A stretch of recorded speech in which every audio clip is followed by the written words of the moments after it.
So how many people here's life has gone exactly as they planned? I don't see any hands. Now, do we have any business people here? Do we? Let me see. Hands? We must have a couple of you. Oh, good. All right. So how many of you have your business that's gone exactly as you planned it? Well, it's not unusual. In fact, it is how it is. Coca-Cola, in case you didn't know, started out as a pharmaceutical company. Okay, and if you look at Coca-Cola, then, whoops, I'm going the wrong way here. All right. And then you look at the diamond here, and Tiffany started out as a stationery store. Not as they planned, right? Raytheon, which you probably don't know over here, but is a big missile guidance process in the United States. It's a big company. They started out as a refrigerator manufacturer. Okay? Nokia started out as, probably some of you know this one, as a paper mill. Not as they planned.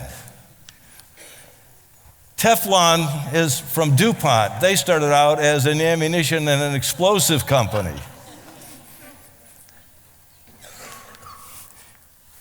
Door-to-door sales of books was how Avon started. And there was a group of people who were getting hassled because of their religious belief, and they said, well, let's pretend we're a business.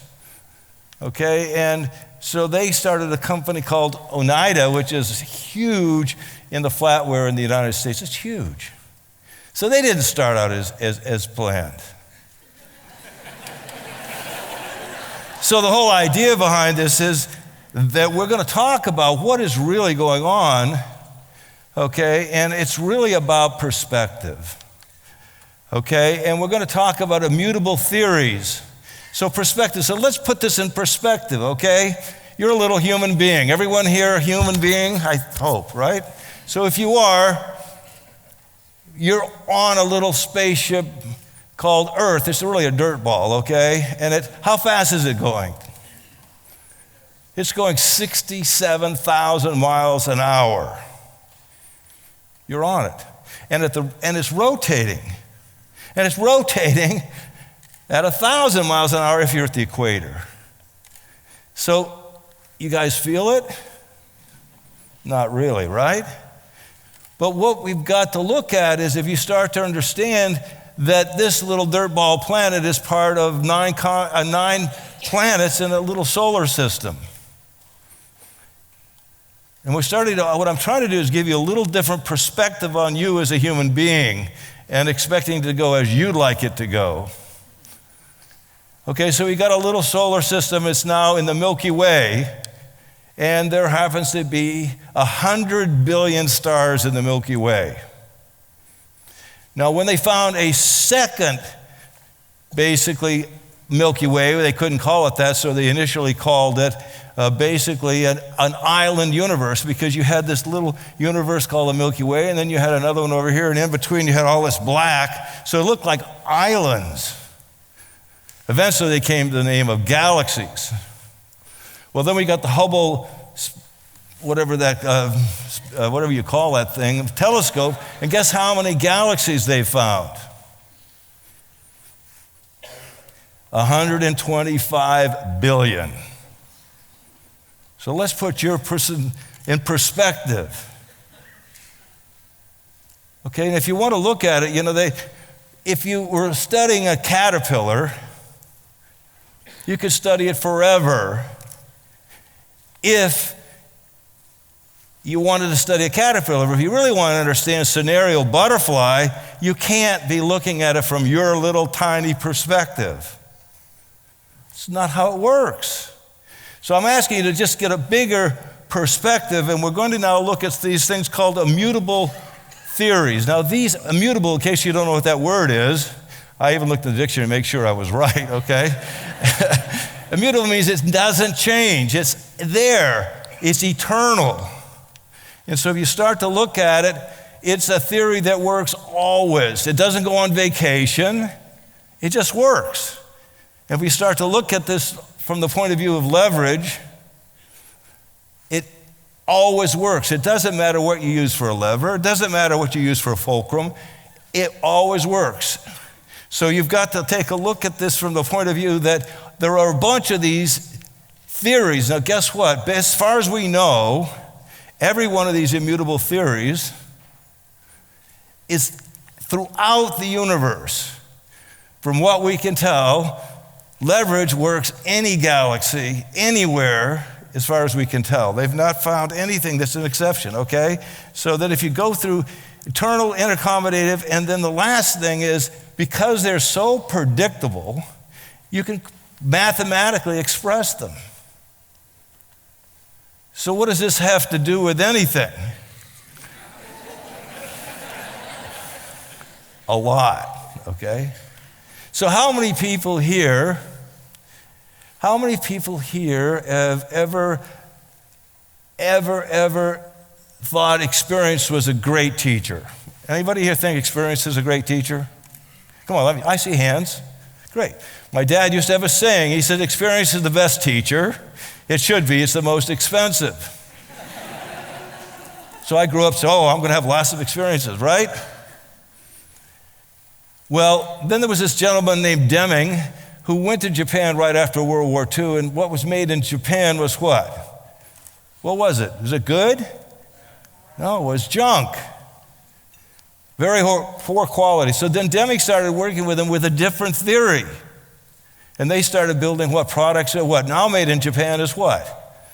High quality. Now, did they have the most experience in building cars? No, but what do they have is a different theory. So theory is really important to you, even if you're this little tiny, whatever speck in the universe. If you understand the immutable theories, your life's going to change for the positive. You just got to know these.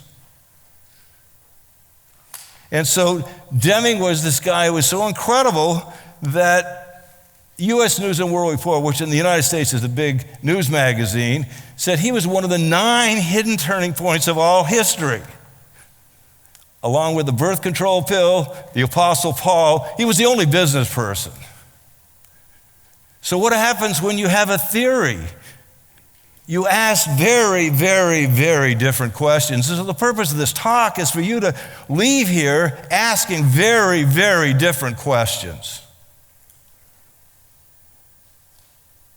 Questions that will change your life, make it more fun and happy.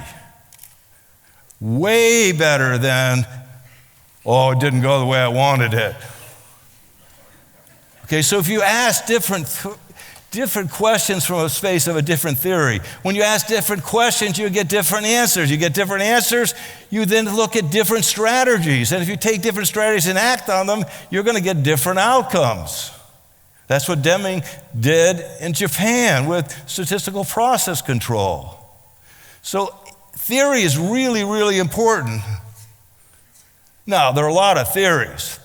By the way, everybody has a theory, conscious or unconscious. You walk around with a bunch of theories. You do.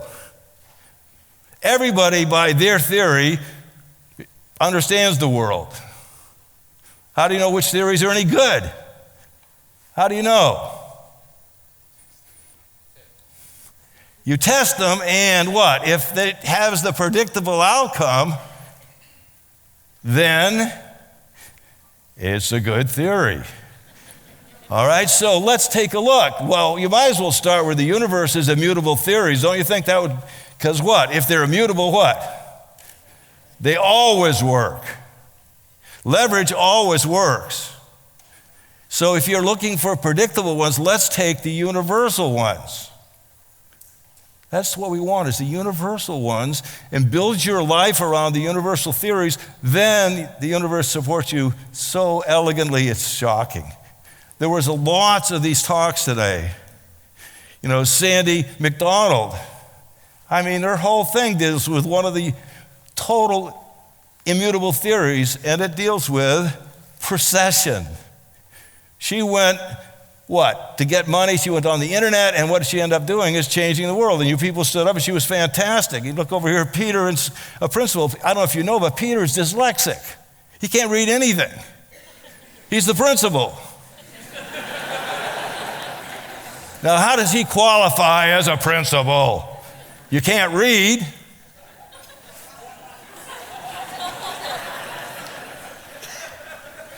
Well, this is how it happens. Now, let's just look. Everyone here has seen a bumblebee, right? Everybody? All right, good. If you haven't, all right. And that's a bumblebee over here, and that is a flower. Okay, now, the bumblebee has for the flower to get what? Get nectar, right? Yeah, if you were interviewing the bumblebee, you'd say, hey, what are you doing? I'm out to make some honeymoon, whatever he's going for, right? But if you really interviewed him, what you going to say? You know, there's a real problem with this. Real problem. Because I got all this stuff all over my legs and all over my back. It's, and what is that? What's going on?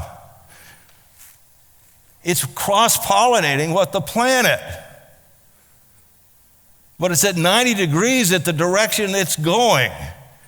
So if you ask the bumblebee, they say, life is really hard with this stupid stuff on my legs.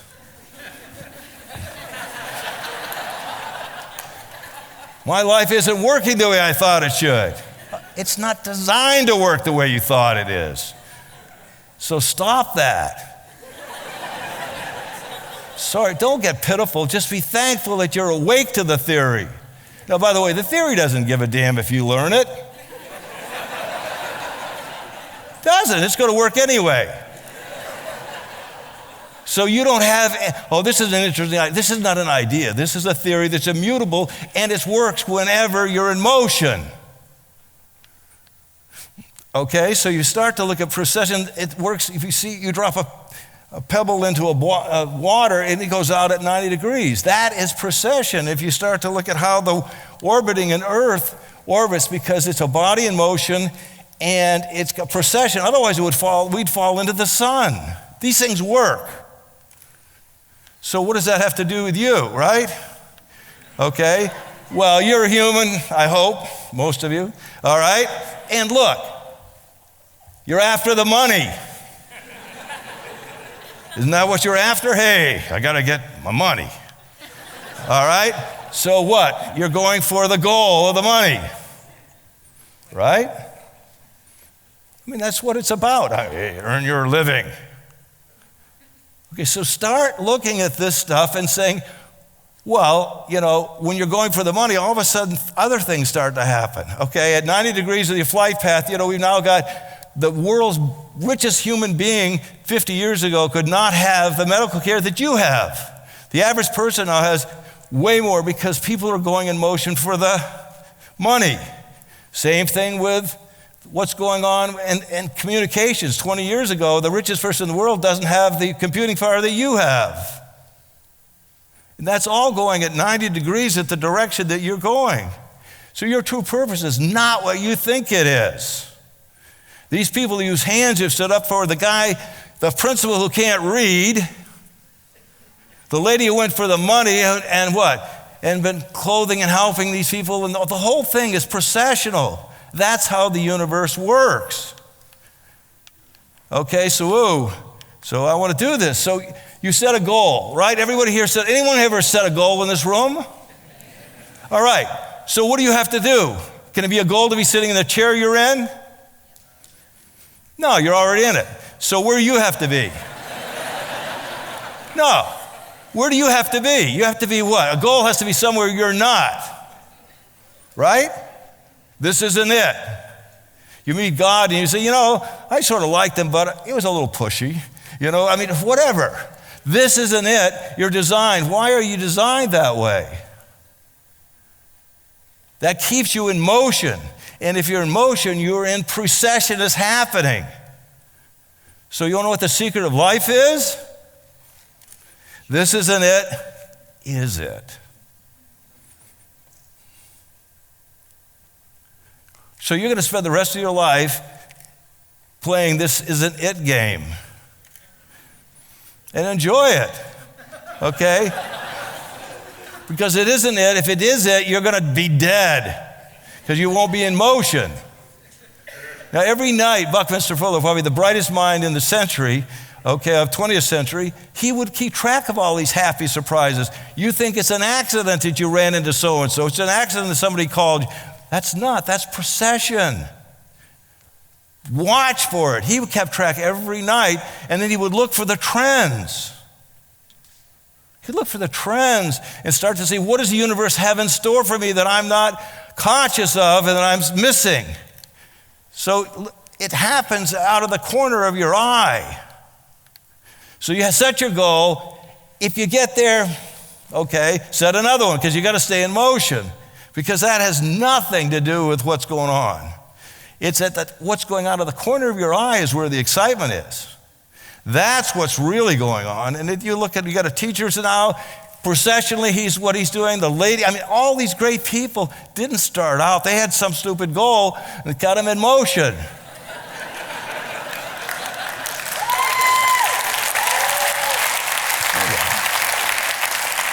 So look, this isn't it, is it?